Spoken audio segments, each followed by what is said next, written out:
Welcome to another episode of the Only Coaches Podcast. So, we're going to introduce myself, Manny Buchanan, and Logan Jean.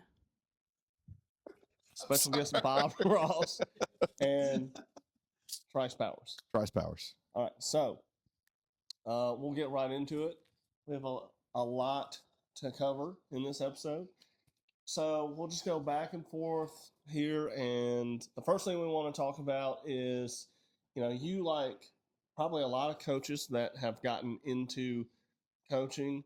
Some of their fathers have influenced them or maybe they were coaches too in general. Can you talk about what it's like having a father as a coach and how that impacted you and how you made your own path, I guess? I think it was fun having a dad as a coach. Get to be around it a lot more and learned a lot, especially like starting off early coaching because I got to see him do it. So, but probably like anything else, whether you're building or police, or I'm sure that you get into coaching because you're around it so much. It's kind of just the environment. So I'm not saying that that's why I did it, but I get why people go in the same career as their family just because proximity. You're probably different than that because you chose that path, but you're right. There's a lot of people that do it, but I thought it was fun. Ups and downs for sure. But overall, while he was coaching me, I would say it was a good time. And then when I started coaching, a little different. We worked together for a little bit. He didn't necessarily like it as much as I did. I didn't like it sometimes because he got the family dynamic to it. But overall, I would say pretty good. I see Bob Ross. Yeah. The Bob Ross is killing me, guys. Like, right, it is. I'm dying. What do you have against Bob Ross? No, it's the way Trice. The way y'all are passing it back and forth. So we're low budget.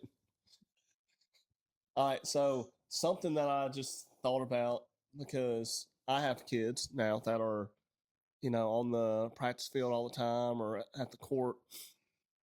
What was it like growing up, having that childhood, having those memories on the field, like when you were really little?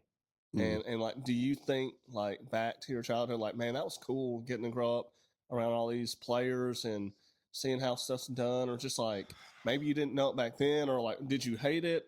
Did you really like it? I hope it's better for your girls, but I would say that it was good and bad because parts of it sucked like real bad. So there was times when I was little because like my family was divorced. So there were some times where I felt like I was forced to be there and it was miserable. Like, hey, you're out here working on the field today, or hey, we have to go do this.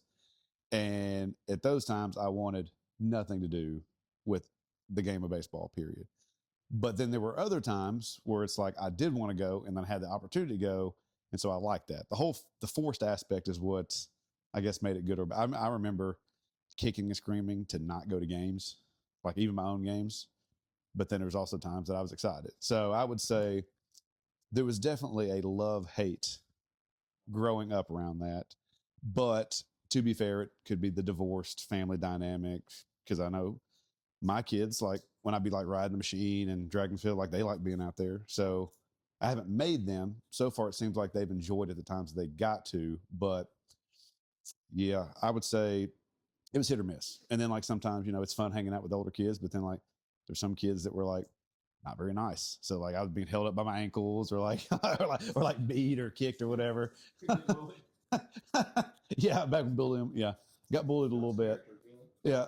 So good and bad. I could tell you the good and bad. So it was both. But I'm sure your girls like it because I know you're not like forcing them to like, paint the field and pick up rocks and stuff like that. So what did you learn from year 1 to year 2 in coaching? Just coaching in general? Being a head coach. In high school. Okay. So sorry, you got to specify a little bit. So I've done middle school and high school, but you're talking about the high school stint. Being a high school head coach. What did I learn? You have to give me a minute to think about that. In particular, in those years, you learned a lot about how a school and district and athletic department operate. So I don't know. I've got opinions and thoughts and memories from my time, but you got to remember it was in a certain place, and every place is different. So like I'm talking to friends, like maybe they'll deal with something in this county that I don't have to deal with, or vice versa. So learning the ins and outs, because when I took my first job, I went to a completely different area than what I grew up and what I started my career in. I've probably been in like 5 or 6 different districts now. So that one, I went in, I thought I knew what I was doing. I think I did a good job, but learning that everywhere is different. And so you might think you know what you're doing, but you've got to kind of pick up the lay of the land of where you're at. And then also, like, I don't know, the dynamics in a program change. So, like, year 1 to year 2, you have relationships and uh, connections that you built. But then, like, you know, depending on how rosters or the season goes, maybe those change the next year. So, I would say with my dad and my experience, because I did coaching a few years before I got a job, I was prepared for like the job of baseball, but it was like all the other stuff that I had to get used to and kind of learn.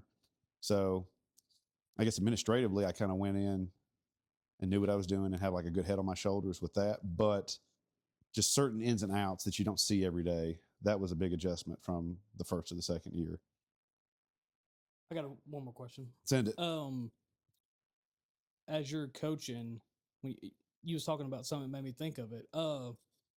When you're the head coach for any sport, baseball, football, basketball, how much do you think the principal and the AD and the administration like play a part into like your success? Without naming any names, all that good stuff. No, I'm not going to name any names because I mean everybody. So like the year I left head coaching, like one of the reasons is because like in any decision you make, there's always, it's hardly ever one thing. Like it's always a bunch of stuff. One of the things, and one of the reasons I did leave was like the guy that I was working for retired.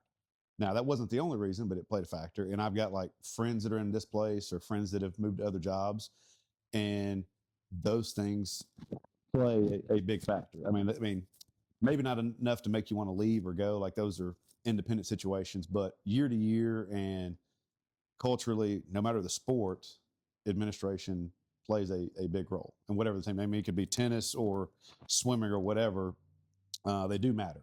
Now, the degree to which they matter, you could probably debate that depending on where you're at, you know, or whatever. But yeah, firsthand, I've had some good ones, I've had some bad ones, I've had some in between, and I've seen them affect every type of sport. I mean, you guys more specifics than that, but I do think it matters a whole bunch. No, that was a good answer. I like it. Good answer. I thought it was blue the last time we did this. I thought it was too, but over there when I did green, I put both of them to my mouth like different times. And you're going to edit this out, right? Like that. Yeah. Oh. All right. Next question. I'm just like, what if we did this for an hour?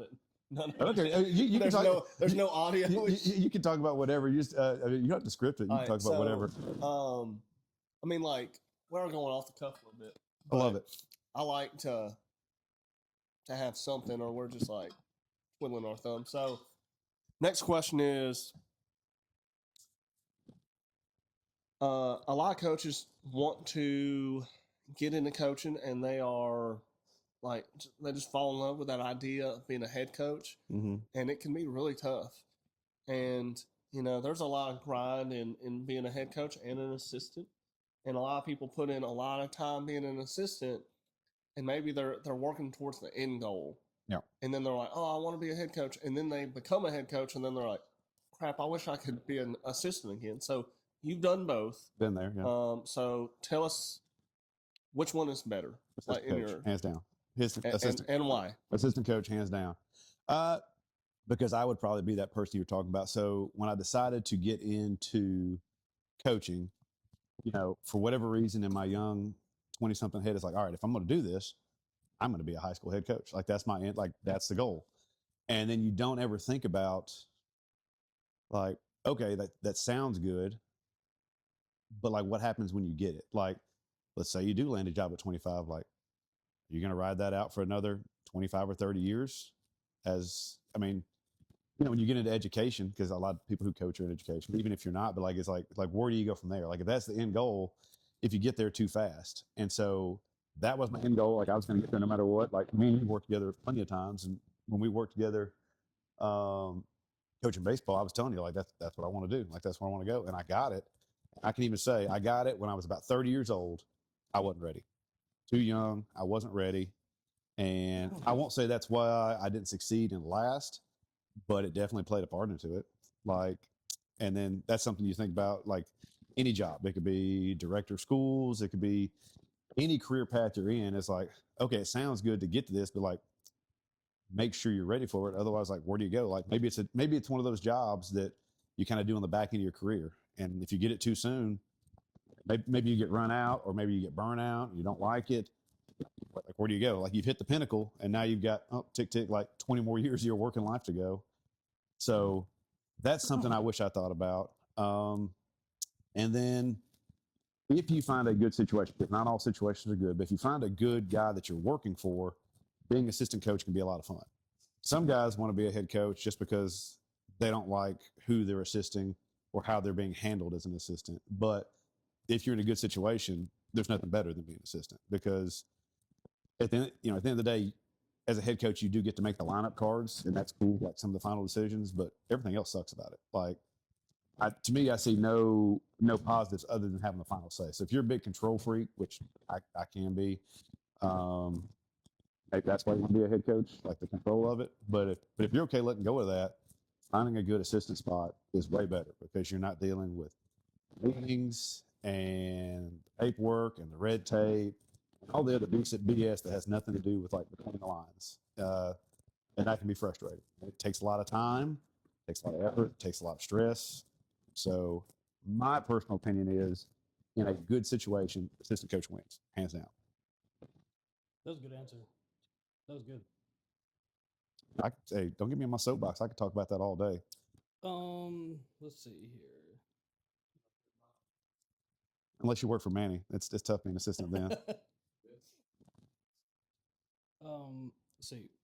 Stepping away from coaching, was it involved with having 2 kids or kids in general? So how many kids do you have? I got 2. 2 kids. So yeah, let me read. Okay, let me redo it. So stepping away from coaching, was it involved with having kids?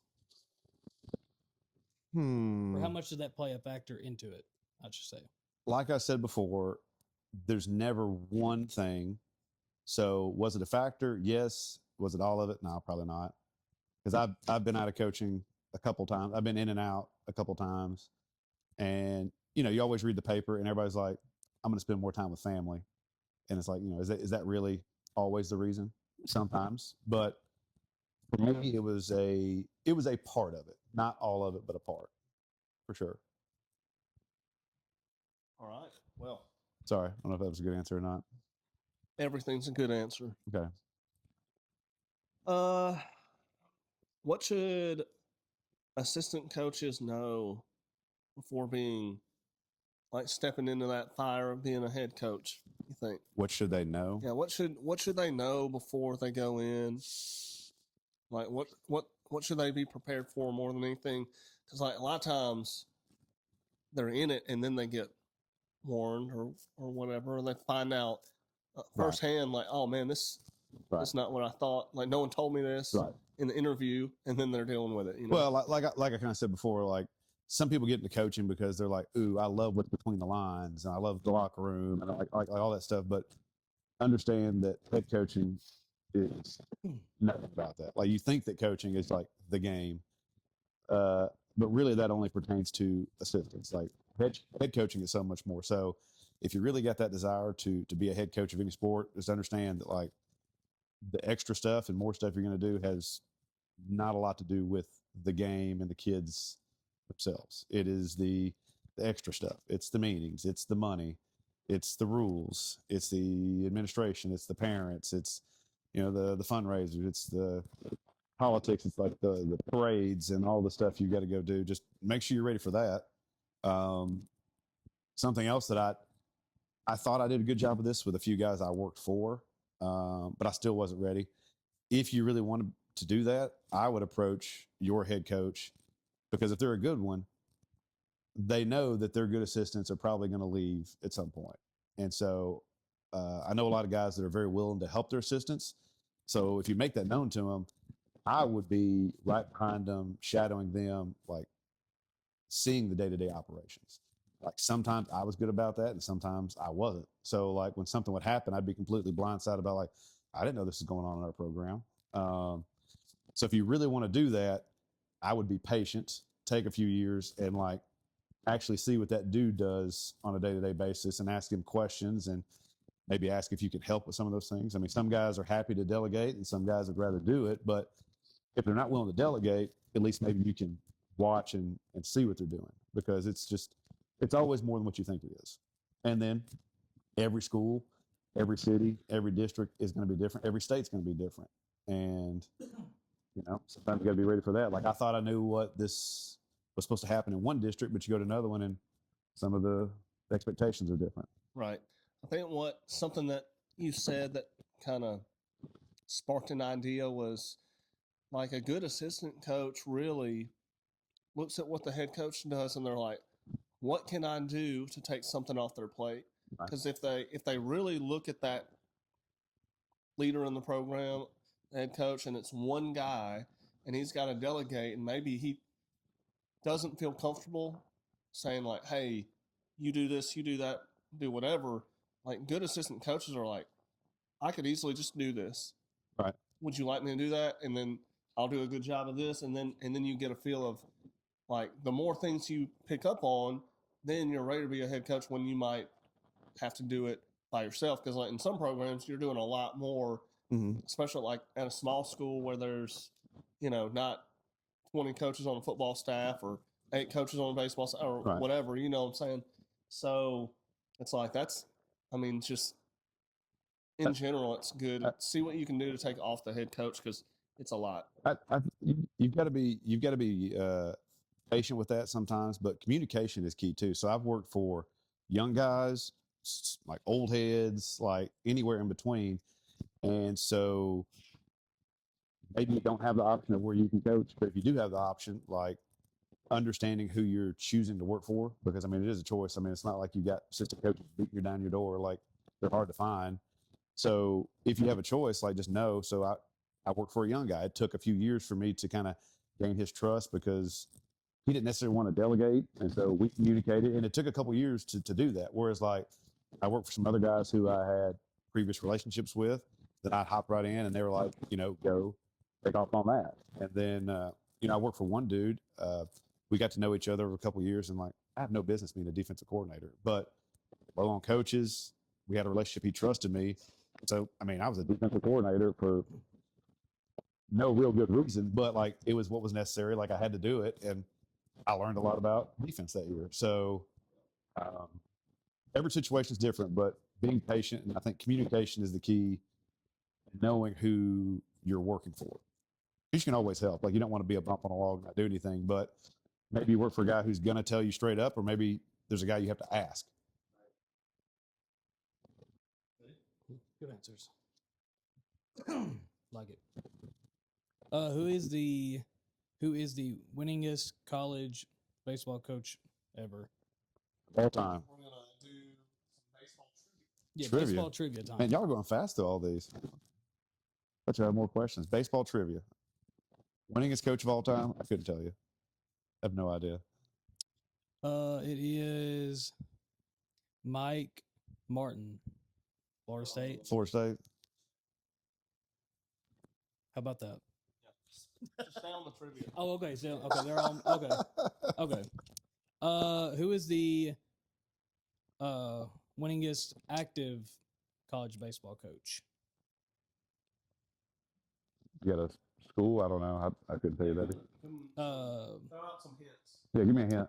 His first name starts with a P. First name starts with a B. And the school is, can we say the school? Sure. South Carolina. South Carolina? He's the current. I don't know who the current coach there is. His name's Paul. Paul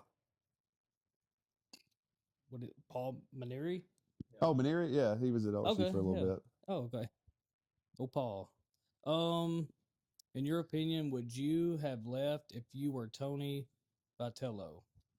Would you Y'all maybe y'all took getting into college questions now. Mhm. I think that's a personal choice. I don't know. Like, I mean, the context is he took a pay cut. Mhm. Right? So he took a pay cut. it's something he wanted to do.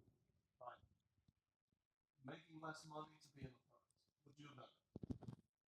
You say it's less money, but you're talking about like, oh, like 4 to 5 million. Like, it's still millions of dollars It is, but still. to be in the pro. I mean, would I have done it? I don't know. No, he had it made. I probably wouldn't have. But I mean, that's what he wanted to do. It's kind of like that thing. Like, I mean, he's a pretty young guy. Like, he kind of reached the pinnacle at Tennessee, and it's like, where do you go from there? I guess pros is where you go from there. I mean, I don't know. I think it's his personal choice, but every situation is a little bit different. Y'all get That's into true. To be fair, with kids and life getting the older I get, the less ball I watch. Yeah. When I was younger, I used to rattle off stats and everything, but life just hits you. Like, I don't know. I couldn't tell you like some starters or anything like that anymore. I don't know if y'all feel that way. Same. That was the last trivia question. Do you have any more questions on your card? Ask about the stadium, just since you're at it. It's not really trivia, but What, like the best college stadium? best baseball stadium. Yeah, best. It could be either. Either Best, yeah. Best you've ever seen. the best I've ever seen. Live or I don't know. I enjoy going to Cardinals games, so I like their stadium a lot. What stadium is that? What What stadium? is it? Bush? I think it's Bush. Stadium. I think it's really Bush. nice. So I enjoyed going there. And then in college, I would say, I don't know, being on the field at Clemson was pretty fun. They got a nice little park there. Nice. I want to say that's an opinion-based question, but everyone knows that Mississippi State has the best baseball stadium. But Actually, see, I've never been there for a game. I've just been there for like showcases or camps or something like that. So it is pretty nice. The other ones I got to see in action. So I've never seen Mississippi State in action. I have a good little question. What year? It could be any sport, but what year was the most fun that you had coaching The year that you can remember? that I had the most fun coaching. It could be any sport, any school. What'd you say? Oh, y'all there. Now, when I was Manny's OC, that was a fun year. We did have a good year. He got mad at me a few times, and we had a few fights, but overall, it was a fun year. he probably ran the ball once a game, and I was like, "Oh, I'm so mad." That What? He ran the ball one time. What are you doing? Dude, he was like, "You're going to be the OC, but I'm going to call plays too." And I was like, "Oh, this is not going to work." He would jump in and call plays on me. It made me so mad. He's a control freak. Dude, I am a control freak. Don't tell me I'm going to call the plays and not let me call the plays. This is freshman ball. Yeah, freshman ball. And then we're winning a bowl game, and he wanted me to pass the ball, and we were running it down a team's throat. I will not say which one. That we were running it down their throat. And he was like, "Throw the ball." I was like, "No, we're giving it to this kid. He's already gotten it 25 times. He's going to get it 5 more times." Yeah, he was trying to break this kid. He's trying to break him. Hey, if it ain't broke, don't fix it. Okay, so my third year coaching ever, I was a middle school coach, and I coached my brother. It's the only year I ever coached my brother. He was an 8th grader. And we were probably the 4th or 5th best team in the county, and we won the regular season because between the kids and parents and everything, it was a really good group and a really fun group. And my brother was there too. So that was a fun time because like in the tournament, I mean, we played like 2 or 3 games and we were out. Like we shouldn't have been in the running, but the way that we played and managed and with the coaches and everything, it was a lot of fun. And then my first year high school head coaching was a ton of fun because we came in, brought in a whole new staff with me for the most part, took over for some issues that they were having within the program. Even within those issues, we made a run and went to region and won every series that year in the district. And it was a lot of fun. Like everybody was super pumped up. That's what I said. And then year 2 is a little bit different. So we still at the region, but it wasn't all the same, like hoorah, fun feelings and everything. But those 2 were a lot of fun coaching. All right, so let's talk about, to segue into our next topic, just real quick, away from baseball, but Send it. you were a foster parent for a True while, story. right? And that turned into adopting your boys. Yeah.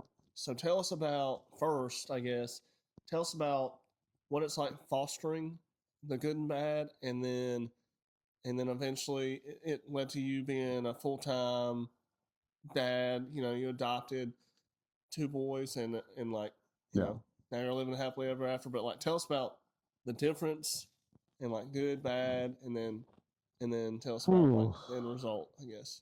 I wonder if we're gonna get roasted, like if the government's tracking us on this podcast. Honestly, the worst part about fostering was dealing with the governmental red tape and all that stuff. There's so many kids in need, and I get it, like they've got to be protective of like who they let in and stuff like that. But like, I think me and my wife had a pretty good foundation. I mean, like we've got steady jobs, we've never been in trouble or anything, but like the red tape to get signed up was a lot.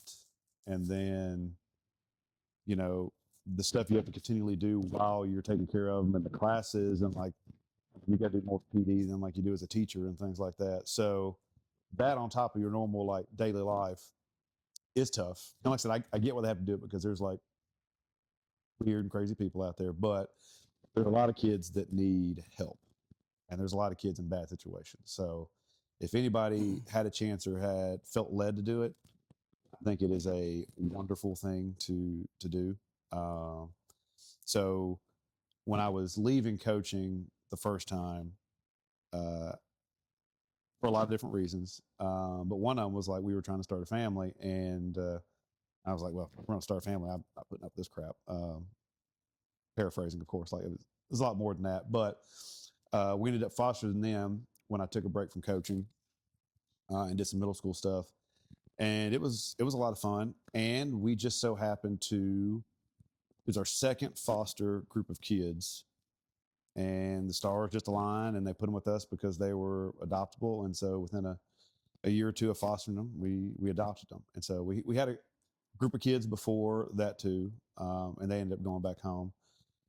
But it was a lot of fun, learned a ton. So I can't imagine. I mean, obviously you got 2 of your own. I don't know if you got kids, coach, or not, but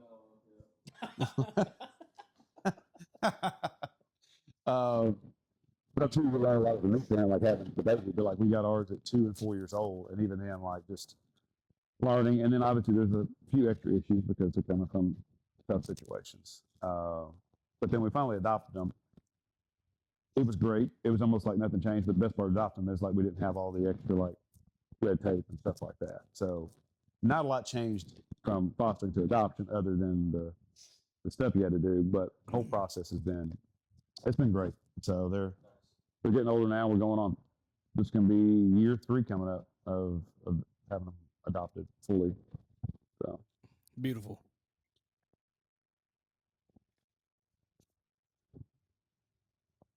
I think that's all mine.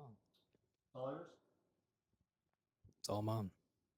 That's great. I've got that was it. Oh man, I got a lot over here. No, we got more. Okay. Got more. I'm just hanging out with you, man. So you've started a new, I don't know if you'd call it like side hustle or Side job. That's what I call it. But it keeps you around baseball. Yeah. And you umpire on the weekends, and coaches do a lot of that, either, officiating something or giving lessons or doing something on the side. It's kind of how we make ends meet. But tell us, like, which is better, I guess, umpiring or I'm sure there's good and bad of both. But what can you say about going over to the dark side? Because a lot of coaches probably hate you. And I said that to and the they umpire. hate all these. I said that officials. at our first umpire meeting, and they just looked at me when I said the dark side. Yeah. They were not happy when I said that. Yeah. Well, now you're one of them. So tell us about the dark side. So full disclosure, my second stint leaving coaching, me and my buddy got kind of bored, and so that's how we picked up umpiring. So I've done a full year of travel ball, but I had getting ready to start school ball. So I've not done school ball umpiring yet. That will come in about 2 weeks. So to be fair, I have not experienced what that's like with the T2S to play and everything. Which is better? They have their pros and cons. I initially did it because me and my buddy were bored, itching to be around the game and everything. We're like, hey, we can do this, make a little extra money, sure. And you get out there and it's like nothing that you thought it would be like. So, which is better? I enjoy coaching a lot. They're different. If you are a young guy and you're like, I want to get into coaching, and the only reason you want to get into coaching is because you like the game, you might want to try officiating. Because what I can tell you, this is strictly baseball because I haven't officiated other sports, but in baseball, my honest opinion is umpiring is closer to playing than coaching is. So if you're like a guy who played a lot and then you get out and you're like, oh, I just love playing, so I'm going to stay around it, like maybe try umpiring because coaching, you can turn around and talk to a kid or eat a sandwich or do whatever, and the game kind of goes on without you. I mean, like they can function, but umpiring, you're like locked in every pitch, every play, everything you're involved. So I have not got this summer when I started, I have not gotten that feeling since when I was playing in college, like how invested you are in the game. So that was something I didn't realize. That's been fun. It's more tiring because like you're physically demanding, but I would say it's closer to playing than anything coaching ever provided me. That's cool. I've never really thought about it like that.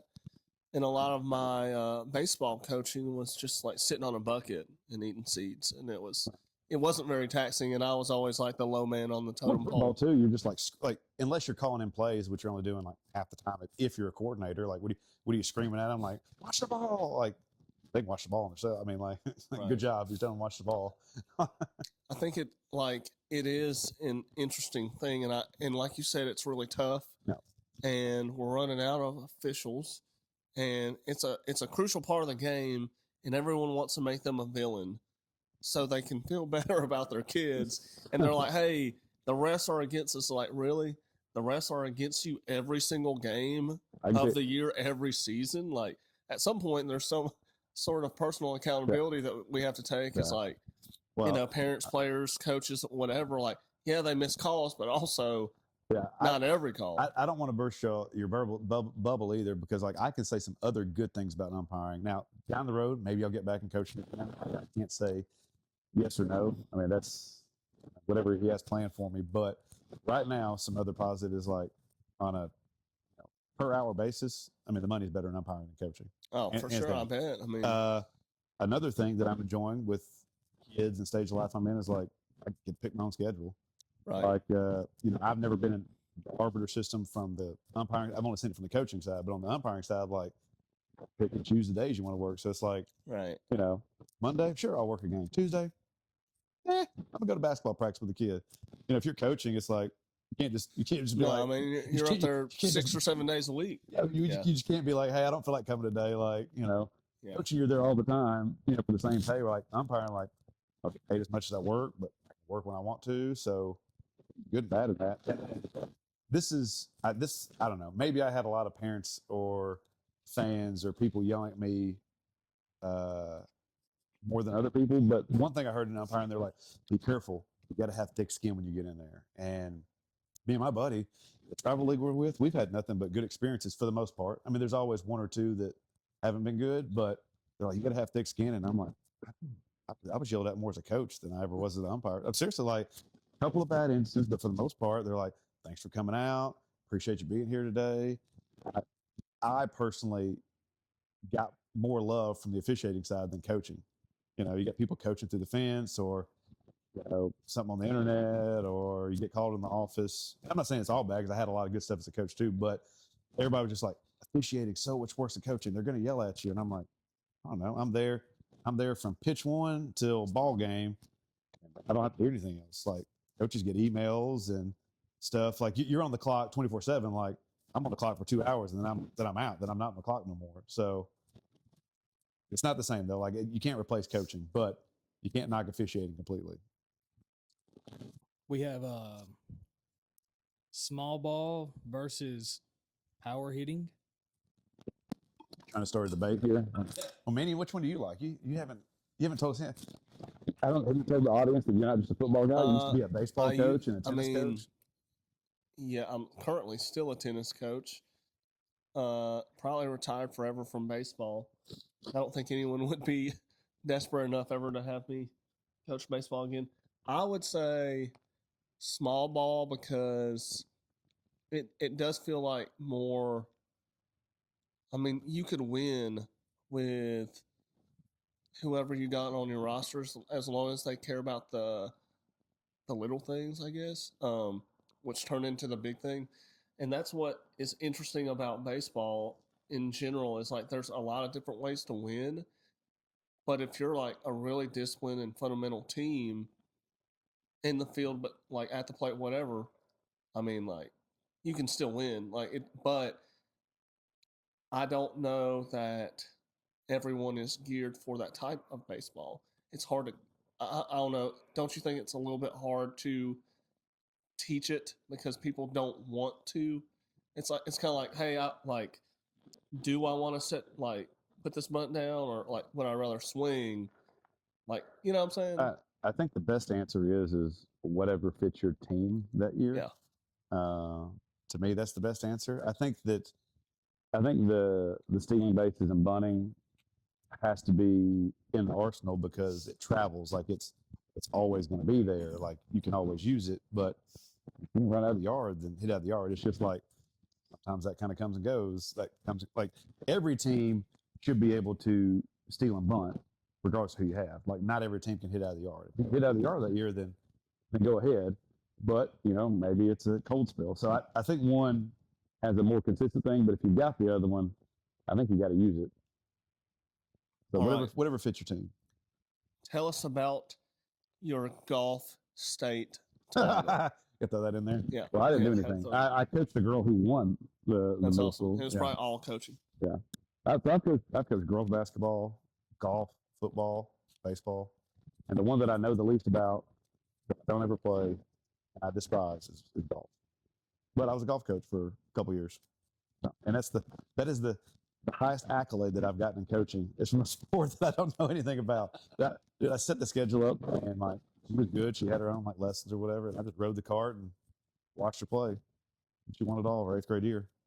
The only banner I've got in the school too with my name on it is in golf. Hey, hashtag coaching. That's good coaching right there. That's great. So now we have some questions from our TikTok comment section. So first question is for Coach B here, Manny Buchanan. Why do you hate throwing the football?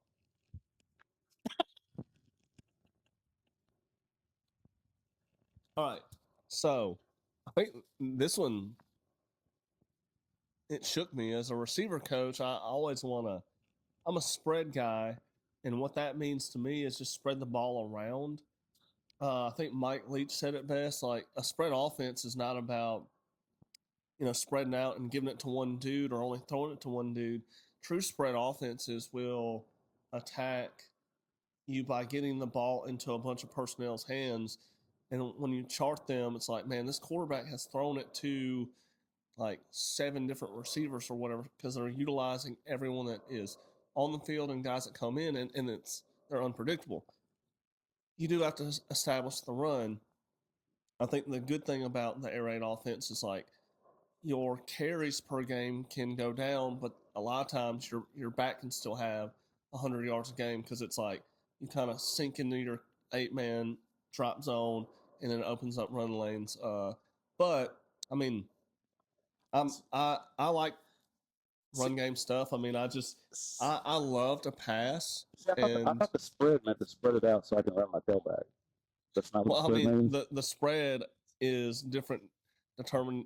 I guess it depends on like what position you're in, but like I like to get the ball in other people's hands. But like some people will actually spread, and they know that you have to like put someone out there, and then they'll just run it. So that's more like here's my philosophical question. As a man who just said that he prefers the bunting and small ball game to the home runs, is that not the equivalent in football of running the ball versus passing it?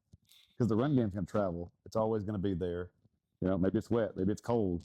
Maybe this kid can't catch. Maybe the quarterback's not throwing well that game. Like, well, I mean, I think if you're a small ball guy, should you not be a run the ball guy? I mean, it's apples and oranges probably. When you look at baseball to football, saying you could always and maybe you can weigh on this and run the game.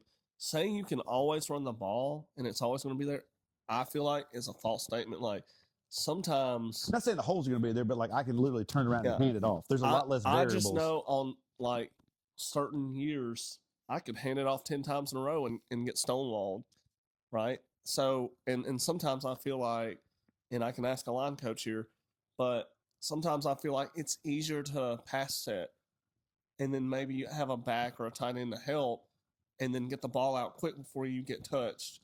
And then I don't know, like what do you think? Well, from a lineman perspective, when I played, I always liked pass blocking. It was a little bit easier, especially like quick game stuff. The quarterback gets it out so fast. I mean, by the time you're, let's say, if I'm playing center in the nose guard, I'm blocking him man to man, and by the time he got to me, the ball was already gone. Sometimes, it was just quick game. It is easier, I think, to teach pass blocking, or if you're a player, to do pass blocking. So there's pros and cons to both. With running the ball, throwing the ball, there's always going to be pros and cons. I'm just stirring the pot. It's not like Okay. I'm just stirring the pot. Yeah, But I do like to run the ball. I like both. That's why he got mad at me when I coordinated for him. Oh, okay, I got you. But hey, Nice. that's why you got to officiate too. One time I was coordinating for him, and I was telling my quarterback to throw the ball away, and he looked at me and he was like, "You can't do that in high school." I was like, "Oh, I didn't know that. I didn't know the rules." I was like, "Throw it away, throw it away." What? I know. So we need to address Kyler Parker asked for an in-depth breakdown of the movie Rudy, which we are not going to do because we would like to invite Kyler to come on the podcast. Maybe we'll just have him talk about stuff because he used to coach and stuff with us. And I mean, he can weigh in on that. We can talk about Rudy on a different day. Next topic is, who do you think the greatest college football coach is? So I'm going to start with you. Who do you think the greatest college football coach is, in your opinion, and why? This is very easy. It's Nick Saban all day. He has 7 national championships as a head coach. He won 6 at Alabama, 1 at LSU. Is considered the GOAT. I'm an Alabama fan, so of course I'm going to be biased. But to me, it's still going to be Nick Saban. I think a lot of people are chasing him, and they're never going to get there. But national championships and just winning and having that consistency of greatness, give me Nick Saban. All right, Trice, what do you think? Probably Saban. I mean, we're probably skewed by our recent bias because we've seen him. I mean, I don't know if there's older coaches, but if there are, I don't know if they get as much play as Saban. I mean, he just wins a lot, and he's that dude. I mean, like, but who are you going with? Like, who's your counter argument? Well, I just want to say that, like, since you're talking about we're seeing it, but like Logan said, when you look at his championships, no one's had more, right? And then that was when you look at the era of football, like Bear Bryant that had 6. I mean, you could literally like beat those players, like the Junction Boys. You ever watch that? Yeah. Like, I mean, like you could literally like not give them water. Like, here, have some salt tablets, you'll be all right. And like just not give them water and just like, whatever. And Saban in this era, not like obviously, I feel like he's still old school, but not like Bear Bryant old school. But I feel like that's a fair assessment of. I mean, I think it's not even really an argument, but I would have to say total wins as a college football coach would be Penn State's Joe Pye. The problem with that is with the whole Jerry Sandusky thing, it got him in like it kind of tarnished what he built there. And coaching is like the first thing we think about is the championships and the wins, but what can negate that is, you're bringing in people, possibly bad people, that it's ruining your program. Yeah. So like if you're like, oh, let's talk about the numbers, and then we throw in that, it's like it's not even in the conversation anymore. That would be another piece of advice I'd give anybody wanting to be a head coach is that nothing's a big deal until it's a big deal. Because I told you I've been in so many different districts, and you see people around the state like, you know, do what you know is right, and not just what you can get away with. Right. Because you might get away with something in this town or in this county, but like eventually somebody's going to have a problem with it if you're not doing something right. So nothing's a big deal until it's a big deal. Because I get buddies in my chat all the time. They're like, well, how does so-and-so get busted with this? Like, didn't this just happen or whatever? And I'm like, well, I mean, he got caught right now. I mean, just because you did something shady 5 years ago and nothing happened, like, oh, I've always done this, like, doesn't mean it was right. You just didn't get caught or nobody said anything then. Sorry, that was on my mind since I saw that question and I forgot about it. Who's your answer? Who's my answer? I Saban. would say He's gonna say he went through the whole dialogue for the whole monologue. Yeah. Saban. After all that, the answer is Nick Saban, but for a different reason. And the reason is, Aflac. yeah, like him and Dion put on such a good commercial for Aflac that I'm like, there's no way I could. No, but on the real, I think your greatness can be like, what do you leave behind, and what is your legacy? So when you look at Saban, like, yeah, he won all these championships, but who did he bring with him? Look at all the young coaches he has in his coaching tree, and they're all successful, or most of them. And some of them, they had failed careers at other places, whether it was a personal problem, alcoholism, or just failures professionally, and then he got them back on track. And yeah, he probably ripped them in front of everybody, which a lot of people hate that, but he set them up to where they could continue their career. And a bunch of those dudes are competing for national championships, constantly in the top 25. A lot of them are in the college football playoffs, and I don't think it's an accident. You know what I mean? I feel like that almost is why he's great, because he makes great coaches. So that's just what I think about it. What else do we have? I like that. That was a good answer because he does have a bunch of former coaches still coaching now. Good job, Manny. What you say? And people say, well, he had the best players. He had this and that. So I'm going on a little Bama kick. But I'm venting right now. War Eagle. My argument is like, yeah, but he was losing those players, like some of those guys that would leave early. He was like your guy. He was losing them in 3 years, and he was losing his coordinators and position coaches left and right. But Alabama still stayed at the top. So obviously it was something, because people can say, well, maybe he had a good offense coordinator, a good defense coordinator, good players, blah, blah, blah. After all that, dust clears, he's still there at the end of the day winning no matter who was there. So obviously it was something he was doing. Yeah. I just had to say that. I just had to get that off my chest. Yeah. Oh, yeah. What is the best defense versus a heavy running offense? Is that what it is? If they're bringing in heavy personnel, maybe. That's a good question. Just run a bear front and be done with it. Yeah. Logan said engage hate. What do you think, former defensive coordinator? I'm terrible at defense. I mean, that you work with. I'm not a football guy, and so when I look at football, I always enjoy the offense more because I feel like I'm attacking. When I'm on the defensive side of the ball and you're like, ooh, what do you think about this, Trice? And I'm like, I don't know, man. I feel like I'm on my heels. I feel like I'm reacting. I don't feel like I'm the pursuer on defense. Yeah, a lot of times because of that, when I've run defenses, I've probably blitzed a lot, and that's sometimes it's typical of younger coaches. Sometimes it's like someone that doesn't want their kids to read. They'll just try to force them to react and go into a gap. But I mean, you can answer this question in so many different ways. You can go into a 50.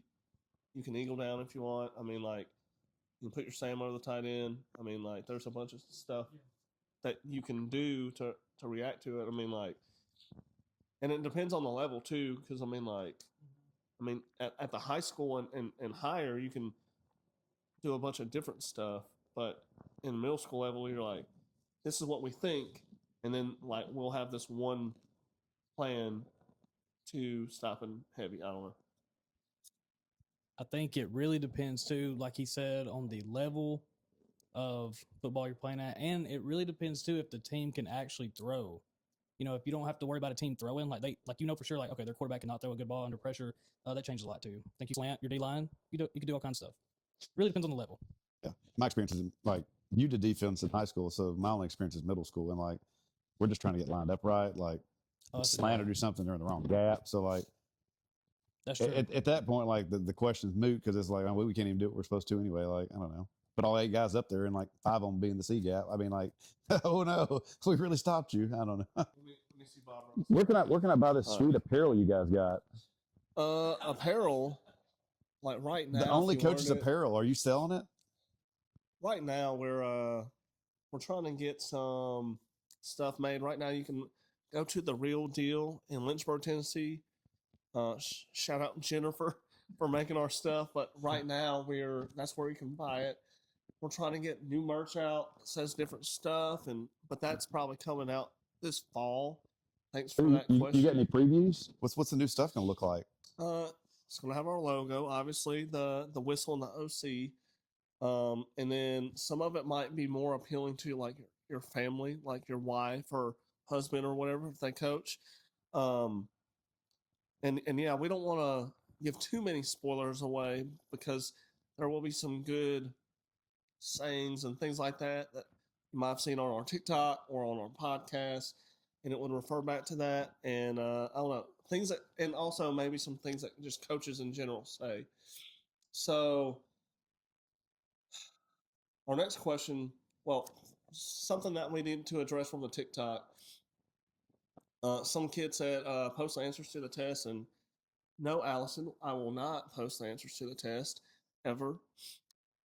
And someone asked, is baseball the hardest sport?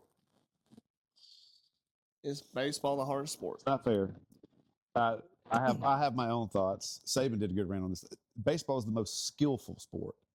No other sport has no other sport has all of their players that have to be able to catch, throw, and hit. Like in football, like you got skilled guys, but even then, only one's throwing, one of them's job's to catch, one of them's job's to kick. But all the guys you got in have to be able to do all those skills. Like in basketball, you got your bigs out front, you got your perimeter guys. POs.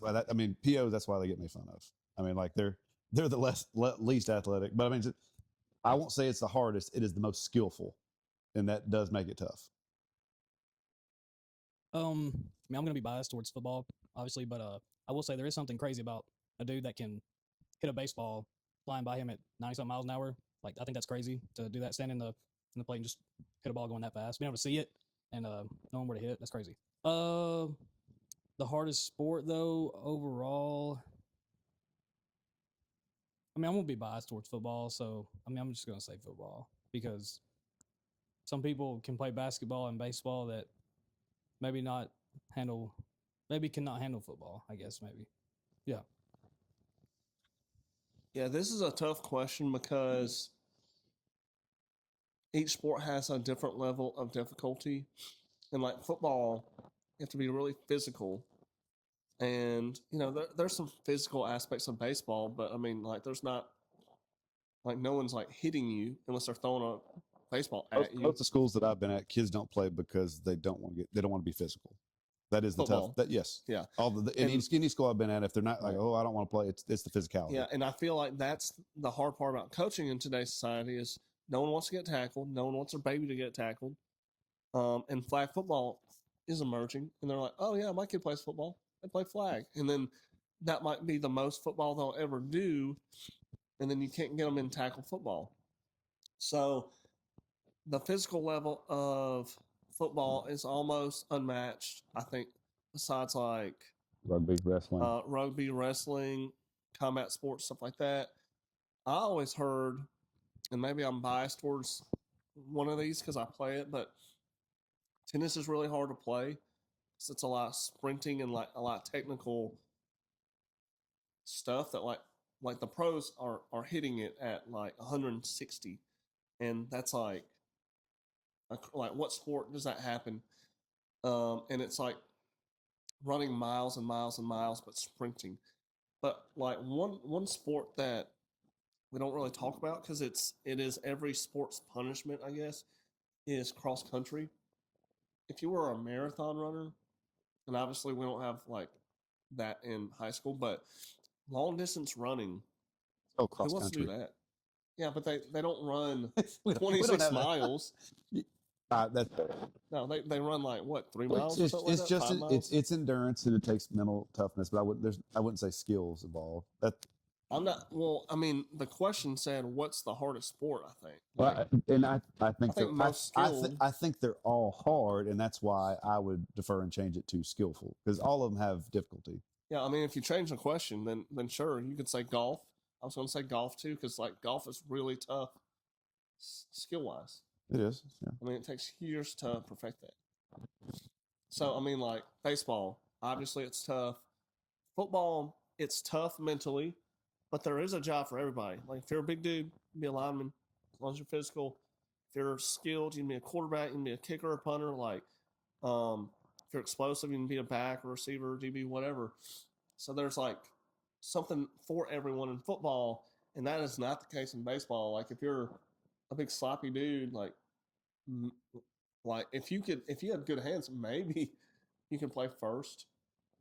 Maybe, but you have to really be an athlete. Just go out, just go try out for everything and see what you get cut from. You know, Baseball wise, just in general. Yeah. You want to know what's really hard for you? what doesn't cut you? Just go try out for everything. Which you get cut from? That means that's what's hard for you, I guess. I mean, to answer the question is, I think like the thing that most people don't want to do, that's a hard sport. So it could be wrestling. I think most high school kids don't want to wrestle. It's tough. It's too much like of their toughness exposed. I like everybody. I like the sport. I don't like the weight dropping that they do. I don't. Yeah, it's tough because if you like for us with football, it benefits our players because they're a lot better at tackling and blocking and just throwing their weight around. But then they're not getting bigger. Like they're staying at like 140 to 160 or whatever, and we're like, oh, you need to gain weight, be 180, and they're like, no, I can't. So there's that, but there's a benefit and there's a drawback. So, yeah, I don't know if we answered that question. We said a lot of stuff. So, I don't know. After all that, you got anything else? They're all hard. What? Got anything else you want to ask us, Logan? What's it like working for Coach Buchanan? Man, to be honest, I do really enjoy it. It's fun. I kind of talked to him a couple times before we knew each other because we coached against each other. And first time I met him, I was like, in my head, I was thinking, I think he'd be cool to work with. Like, I think he'd be cool. And then, yeah, and just kind of came together now, and we've just been going ever since. It's fun. Now you're the dynamic duo. Yeah, with a podcast. Dynamic duo, coach football together. That's real coaching culture when you have a podcast and everything. Oh yeah, and social media. We have no choice but to win now. You know the culture's right.